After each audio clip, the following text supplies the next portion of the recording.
I had always believed that marriage was about love, respect, and partnership.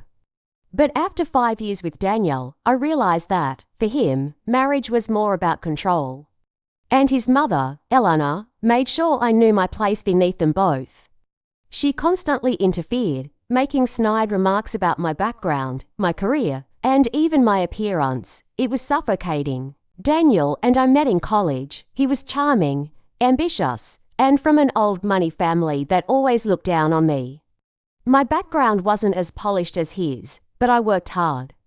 I built my career from the ground up, managing high-profile real estate deals while Daniel coasted on his family's wealth. The more I succeeded, the more I noticed his resentment growing. Things took a turn when his mother started visiting our home more frequently. Eleanor despised me from day one, constantly reminding Daniel that he had married down. She criticized my cooking, my job, even the way I decorated our house. Every conversation turned into an interrogation, with her subtle jabs cutting deeper every time.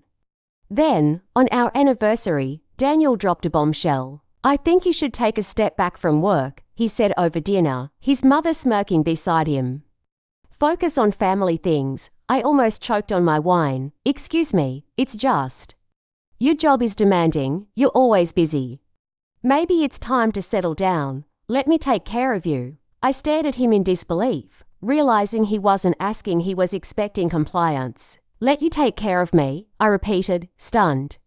"I contribute just as much as you do." "Why would I stop working?" Eleanor leaned in.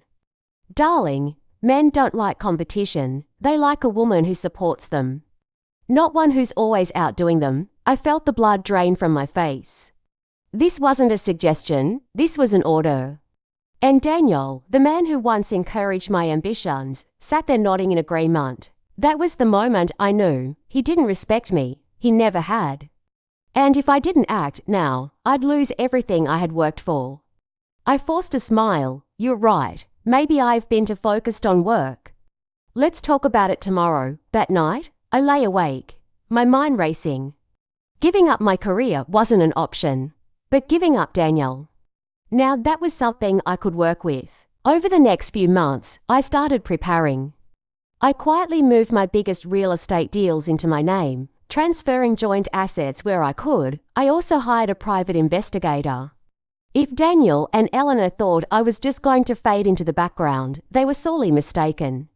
I played the perfect, compliant wife, but behind the scenes, I was setting the stage for my greatest victory. It didn't take long for the investigator to uncover the truth. Daniel wasn't just controlling, he was cheating with his secretary. A woman his mother had handpicked for him, because apparently, I wasn't wife material enough for their standards. I felt a burning rage, but I kept my cool.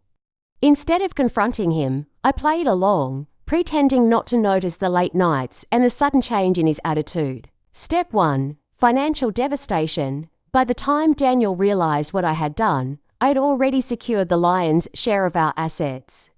The real estate investments were in my name, the accounts he thought were joint. I had quietly restructured them with my lawyers. The business he wanted to start using our money, gone before it even began. He wouldn't be able to afford even a decent lawyer when I was finished. Step 2. Social humiliation. I waited for the perfect moment, his mother's lavish birthday party, a grand event where every elite in town would be present. That's where I played my final card. With a smile, I raised my glass.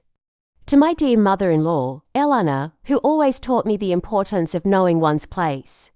And to my husband, Daniel, who has shown me exactly where I stand in his life. I pulled out a folder and handed it to him. Divorce papers, and a little extra. "You might want to check the bank accounts before you make any weekend plans." His face turned ghostly white as he flipped through the documents. The whisper started instantly.